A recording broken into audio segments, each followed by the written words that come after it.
तो हम क्यों इस चर्चा में है कि हाई कोर्ट ने आज फटकार लगाई है रिम्स को, क्योंकि रिम्स में हर दिन कुछ न कुछ कुव्यवस्थाएं की तस्वीरें आती, नया कारनामा भी है, उससे भी रूबरू आपको कराते हैं। साइबर अपराधी अब संवेदनहीन हो चुके हैं, मदद की गुहार लगा रहे मरीज के परिजनों को भी अपराधी अब शिकार बना रहे। 6 महीने से रिम्स के हड्डी रोग विभाग में इलाज करा रहे एक शख्स से साइबर अपराधियों ने सोनू सूद के मैनेजर बनकर 50,000 रुपए ठग लिए हैं। व्यवस्था से तंग आ चुके मरीज के परिजन से लूट। 6 महीने से रिम्स के हड्डी रोग विभाग में करा रहा इलाज।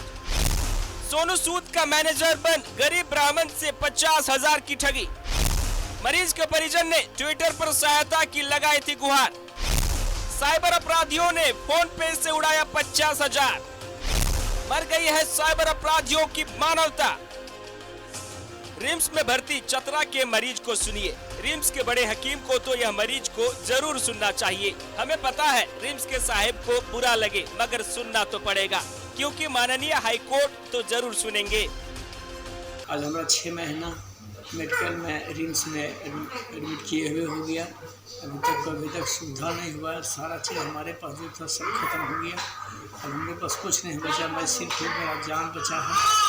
अब 6 महीने के अंदर में हमको अभी तक कोई सुविधा नहीं हो सका है। सबसे पहले अपने आप को अभिनेता सोनू सूद का मैनेजर बताते हुए इस फर्जी साइबर ठगों को ध्यान से सुनिए। सोनू सूद का मैनेजर बात कर रहा हूँ सर। आपका नंबर ट्विटर में आया था। जी सर, जी सर। जी सर, बोलिए क्या प्रॉब्लम है सर आपका? प्रॉब्लम यही है सर कि हमारे पिताजी का जून में एक्सीडेंट हुआ, 15 जून को। जी सर। है ना। और उसके बाद हम रिम्स में ला करके इनको भर्ती किए। मतलब सिचुएशन बहुत ज्यादा खराब था इनका। जी जी। तो यहाँ पे इमरजेंसी में फिर भर्ती करने के बाद डॉक्टर देखा, है ना, तो हाथ का कमर का जो होता है ना कुल्ही, जी जी जी, वो कुल्ही टूट गया। उसके बाद बायां पैर का टेहुना के नीचे जो है वो टूट गया। दाहिना हाथ टूट गया, है ना। फिर इनका इलाज यहाँ चल रहा है 6 महीना से सर। हम रांची के रिम्स में हैं। जी सर। है ना। और जो हमारे पास था हम सब कुछ लगा दिए, लेकिन अभी तक पिताजी हमारे सही नहीं हो पाए। दरअसल मयूरहट प्रखंड चतरा के रहने वाले नीरज पांडे ने सड़क दुर्घटना में घायल अपने पिता के इलाज के लिए गुहार लगाई थी। आर्थिक रूप से कमजोर परिजनों ने रिम्स में इलाज के दौरान 2 लाख तक खर्च भी किए, मगर बीमार गरीब ब्राह्मण को लूटने में साइबर अपराधियों ने कोई रहम तक नहीं दिखाई। सर तो अभी कितना चाहिए सर हमारे फाउंडेशन से हेल्प? अभी सर जो आप कर दीजिएगा सर, हम उसके लिए धन्यवाद ही कहेंगे। वो तो ठीक है सर, मैं यहाँ से कर दिया हूँ, इसलिए कॉल किया हूँ आपको हम पूछने के लिए कि सर आपको हेल्प कितना चाहिए। तो आपको बताना होगा ना सर, वो तो आप बता नहीं रहे हैं। कितना बताएं सर? हम अंदाज तो नहीं लगा सकते हैं, लेकिन फिर भी सर वही 50-40 जो है अभी सर कर दीजिए। उसके बाद फिर अगर होगा, है ना, डॉक्टर।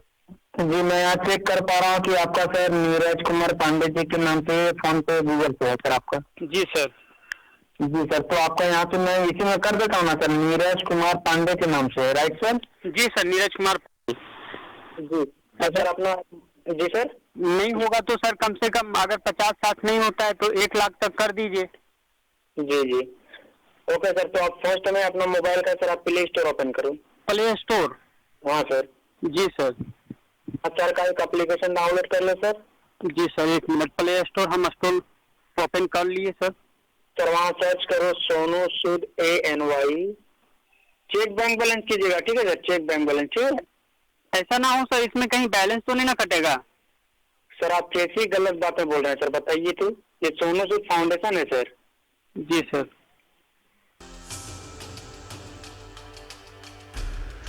साइबर ठगों की तरह ही अजीम से प्रबंधन की संवेदनशीलता शायद खत्म हो गई है। 6 महीने से भर्ती मरीज का अब तक बेहतर इलाज नहीं हो सका और रिम्स की कुव्यवस्था से तंग आकर मरीज के परिजन ने सहायता मांगी।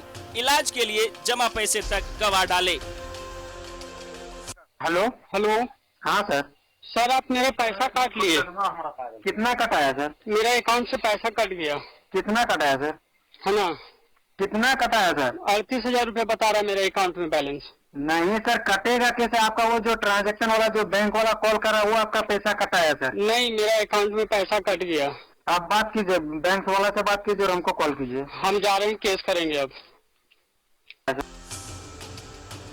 रिम्स प्रबंधन की उदासीनता के साथ इस खबर को दिखाए जाने का मुख्य उद्देश्य उन लोगों को साइबर ठगों के प्रति जागरूक करना भी है जो कई बार इन साइबर ठगों के चुंगल में फंस जाते हैं। रिम्स की व्यवस्था से तंग आ चुके मरीज के परिजन। तो 6 महीने से इलाज हो रहा है और इलाज मरीज की हालत में कोई सुधार नहीं हो रहा है, इसलिए वो मदद की गुहार लगा रहा है और मदद की गुहार लगाते लगाते जा फंसा साइबर ठग के चंगुल में। सत्यव्रत हमारे सहयोगी है। सत्यव्रत, बुलेटिन की पहली खबर रिम्स की कुव्यवस्था पर हाईकोर्ट की फटकार थी, फिर हमने साइबर ठगी की एक खबर दिखाई। दर्शक जरा कंफ्यूज हो रहे होंगे कि साइबर ठग से क्या लेना देना रिम्स का। बहुत बड़ा लेना देना है सत्यव्रत। रिम्स की कुव्यवस्थाएं ऐसी है कि 6 महीने में किसी का एक्सीडेंट हुआ है, किसी की हड्डी टूटी हुई है, 6 महीने में अच्छा डॉक्टर, अच्छा अस्पताल उस मरीज को चलने दौड़ने लायक बना देता है। 6 महीने से मरीज पड़ा हुआ है, पैसे समाप्त हो गए, तो इधर उधर तो वो कोशिश करेगा कि कुछ पैसे आए और उसी में ठगी का शिकार हो गया। तो देखिए, बिल्कुल सही कहा सारिफ आपने कि रिम्स प्रबंधन में गरीबों के लिए कई तरह की जो है वो योजनाएं बना रखी है। हाल ही में स्वास्थ्य विभाग के द्वारा यह आदेश दिया गया है कि अगर कोई व्यक्ति जो कि गरीब है और उसे इलाज की जरूरत है, उसके पास पैसे नहीं है, तो जो रिम्स के एचओडी डॉक्टर हैं जिनके यूनिट में मरीज का इलाज चल रहा है, उनके एक सिग्नेचर से 25,000 रुपए तक के इलाज की व्यवस्था जो है वो राज्य सरकार स्वास्थ्य विभाग देगी। 50,000 रुपए तक जो है वो रिम्स के अधीक्षक के द्वारा रिकमेंड करने पर उस मरीज का इलाज हो सकेगा। 1 लाख रुपए जो है वो निर्देशक महोदय साहब के एक हस्ताक्षर से जो है उस मरीज को मिल सकेगा और 5 लाख रुपए सूबे के जो स्वास्थ्य मंत्री हैं उनके सिग्नेचर से। यानी कि कोई भी गरीब मरीज का इलाज नहीं रुके, उसको लेकर स्वास्थ्य विभाग के द्वारा व्यवस्था की गई है। लेकिन एक व्यक्ति को, झारखंड के चतरा के रहने वाले एक ब्राह्मण को आखिर पैसे की जरूरत क्यों पड़ती है? अगर वो सरकारी अस्पताल में भर्ती है तो उसका इलाज तो राज्य सरकार और स्वास्थ्य विभाग के द्वारा जो योजना है उसके तहत होना चाहिए।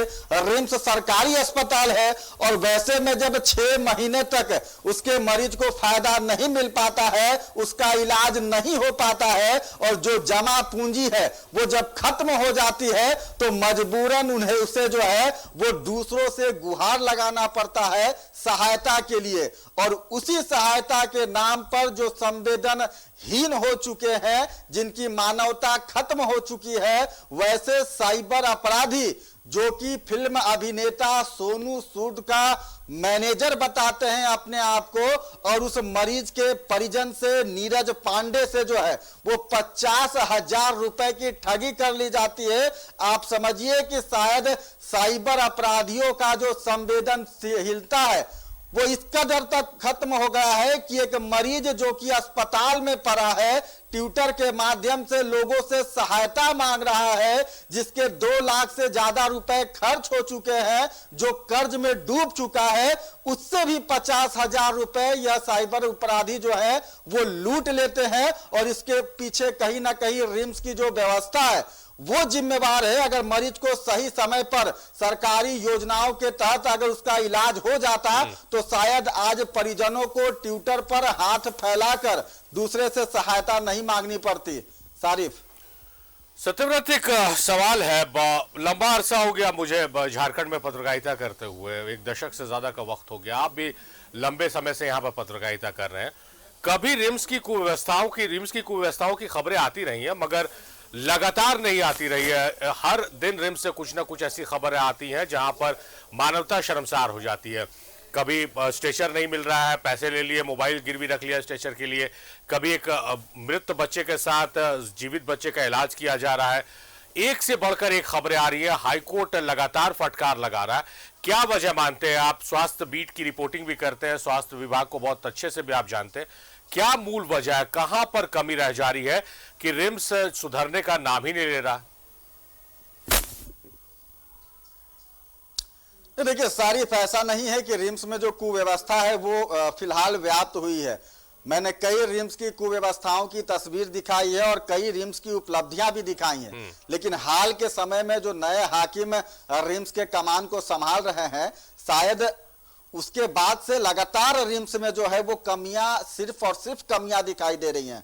मैंने आपको बताया कि जो मामूली चीज होता है, यानी कि हैंड वॉश तक जो है वो डॉक्टरों को नहीं मिल पा रहा है, जो ग्लव्स है वो तक नहीं मिल पा रहा है, मरीजों को स्लाइन नहीं मिल पा रहा है, रुई पट्टी तक नहीं मिल पा रहा है, यानी जो मामूली चीज है वो रिम्स में नहीं मिल पा रही है। और मुझे लगता है, मैं पिछले कई दिनों से स्वास्थ्य विभाग की रिपोर्टिंग कर रहा हूं, पिछले कई साल से कर रहा हूं, अब तक के रिम्स के इतिहास में इतनी खराब स्थिति रिम्स में नहीं हुई होगी। यही कारण है कि हाईकोर्ट लगातार फटकार लगा रहा है और आज जिस तरह की टिप्पणी की गई रिम्स के हाकिम के ऊपर कि अगर आप काम नहीं कर सकते हैं तो इस्तीफा दे देना चाहिए, तो शर्म आना चाहिए रिम्स के उन अधिकारियों को कि जिन्होंने शायद कसम खा रखी है कि वह रिम्स की व्यवस्था को नहीं सुधरने देंगे।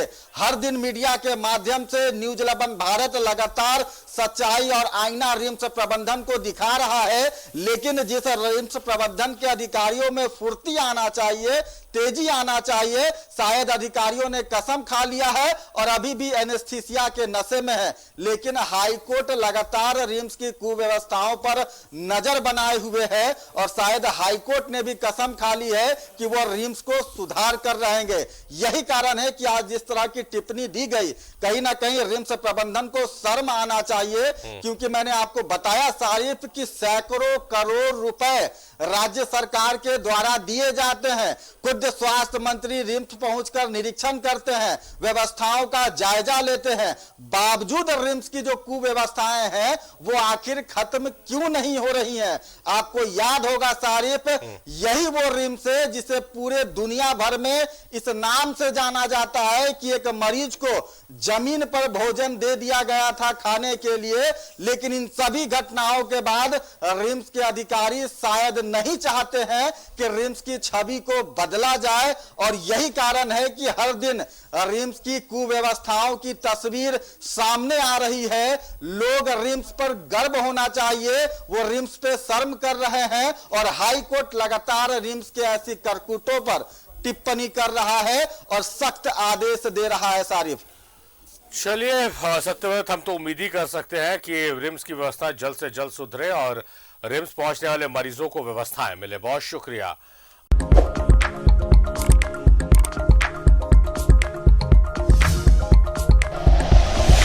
Like and share videos, subscribe करें हमारा चैनल और प्रेस करें बेल आइकॉन। न्यूज़ 11 भारत, सच है तो दिखेगा।